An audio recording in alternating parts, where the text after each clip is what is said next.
Hello friends, எல்லாருக்கும் வணக்கம்.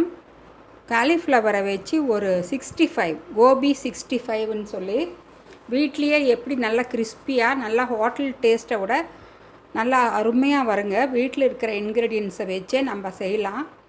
ரொம்ப ஈஸியாக செஞ்சிடலாம். வாங்க இது எப்படி செய்கிறதுன்னு பார்க்கலாம்.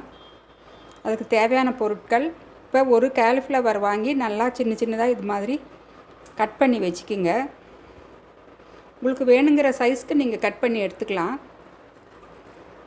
இந்த மாதிரி குட்டியாக இருந்தால் நல்லா கிறிஸ்பியாக நல்லா இருக்கும்.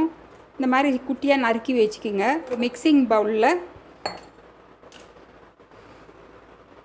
1 டீஸ்பூன் இஞ்சி பூண்டு விழுது, தேவையான அளவு உப்பு, நம்ம வீட்டில் யூஸ் பண்ணுற கரம் மசாலா பவுடர் 1 டீஸ்பூன், மிளகுத்தூள் 1/2 டீஸ்பூன், கொஞ்சம் மஞ்சத்தூள், chilli powder, Kashmiri chilli powder இருந்தாலும் நீங்கள் யூஸ் பண்ணிக்கலாம். இது வந்து சில்லி பவுட்ரு எங்கள் டேஸ்ட்டுக்கு தகுந்த மாதிரி நம்ம போட்டுக்கலாம். நான் இப்போ ஒரு 3/4 டீஸ்பூன் எடுத்து வச்சுருக்கேன். இப்போ இதெல்லாமே இந்த மிக்சிங் பவுலில் ஆட் பண்ணிக்கலாம். இஞ்சி பூண்டு விழுதும் போட்டுக்கலாம். கார்ன்ஃப்ளவர் மாவு 1 டேபிள் ஸ்பூன், அதை இதில் போட்டுக்கலாம். இது வந்து அரிசி மாவு.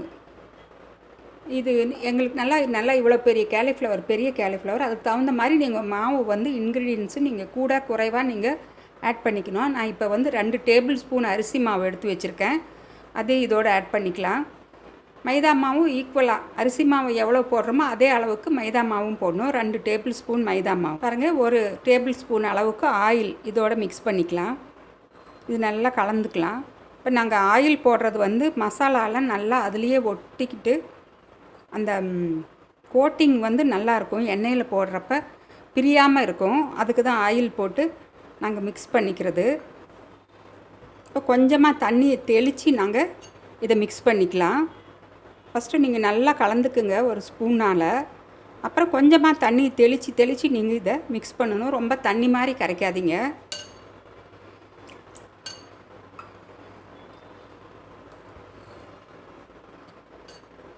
நாங்கள் வந்து ரெடிமேட் பவுடரெல்லாம் வாங்கி போடாமல் இது மாதிரி வீட்டில் இருக்கிற இன்க்ரீடியன்ஸ் வச்சே செய்யலாம். நல்லா டேஸ்ட்டாக வரும்.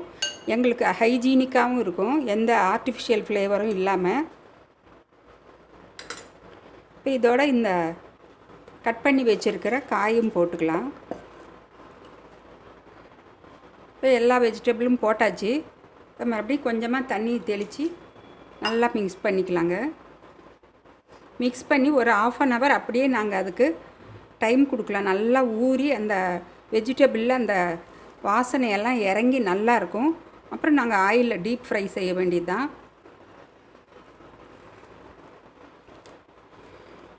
பஜ்ஜி மாவு பதத்துக்கெல்லாம் நீங்கள் வந்து இதை கரைக்கக்கூடாது. கொஞ்சம் இது மாதிரி கெட்டியாகவே தான் நீங்கள் கரைக்கணும். பாருங்கள், இது நல்லாவே கலந்து வச்சுருக்கேன்.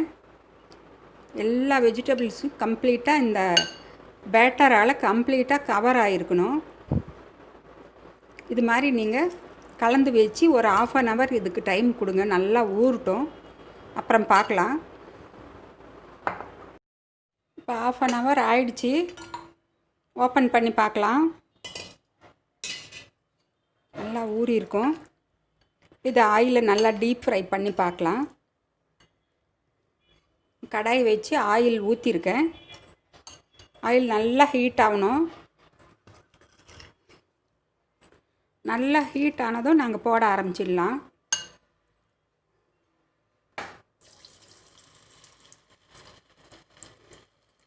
பாருங்க, எல்லா வெஜிடபிள்ஸ்லேயும் நல்லா அந்த பேட்டர் மாவு வந்து நல்லா கோட்டிங் ஆகிருக்கணும். இதான் எல்லா பக்கமும் எங்களுக்கு ஒரே மாதிரி கிறிஸ்பியாக வரும். இப்போ 1/2 மணி நேரம் ஊற வச்சதில் அந்த உப்பெல்லாம் போட்டதுனால கொஞ்சம் நீர்த்து போன மாதிரி இருக்கும். அந்த நீர்த்து போனதோடு நல்லா நீங்கள் கலந்து விட்டுக்குங்க. அப்போ பேட்டர் வந்து எல்லா இடத்துலையும் கவர் ஆகிடும். நல்லா ஒவ்வொன்றா அப்படி போட்டுக்கோங்க. போட்டு நீங்கள் அடுப்பை சிம்மில் வச்சிடலாம். நல்லா ஆயிலில் போட்டு நீங்கள் கொஞ்சம் அந்த பாதி பபிள்ஸ் குறைஞ்ச அப்புறம் தான் நீங்கள் இது மாதிரி கரண்டி போட்டு கிளறணும். அப்போ ஒன்றோட ஒன்று ஒட்டிகிட்ருக்கிறதெல்லாம் உங்களுக்கு தனித்தனியாக வந்துடும். நீங்கள் போட்ட உடனே கரண்டி போட்டிங்கன்னா அந்த மாவுவெல்லாம் வந்து ஒட்டிகிட்டு இருக்கிற மாவெல்லாம் எண்ணெயில் பிரியறதுக்கு பார்க்கும்.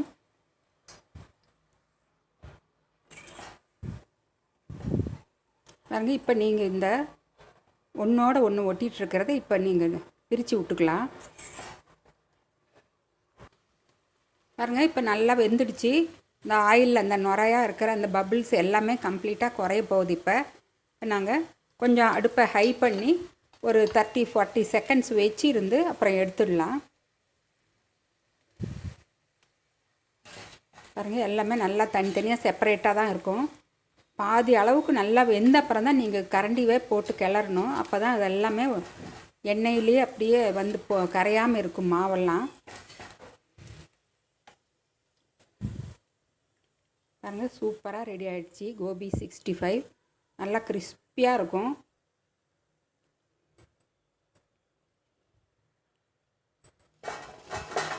பாருங்கள், காலிஃப்ளவர் 65 ரெடி ஆகிடுச்சி. கோபி 65 இது நாங்கள் வீட்டில் இருக்கிற இன்க்ரீடியன்ஸ்லேயே செய்கிறது. நான் சொன்ன அந்த அளவுக்கு நீங்கள் செஞ்சிங்கன்னா நல்லா கிறிஸ்பியாக வரும். பாருங்கள், சவுண்டு கேட்கும் உங்களுக்கு. நல்லா கிறிஸ்பியாக வந்திருக்கு.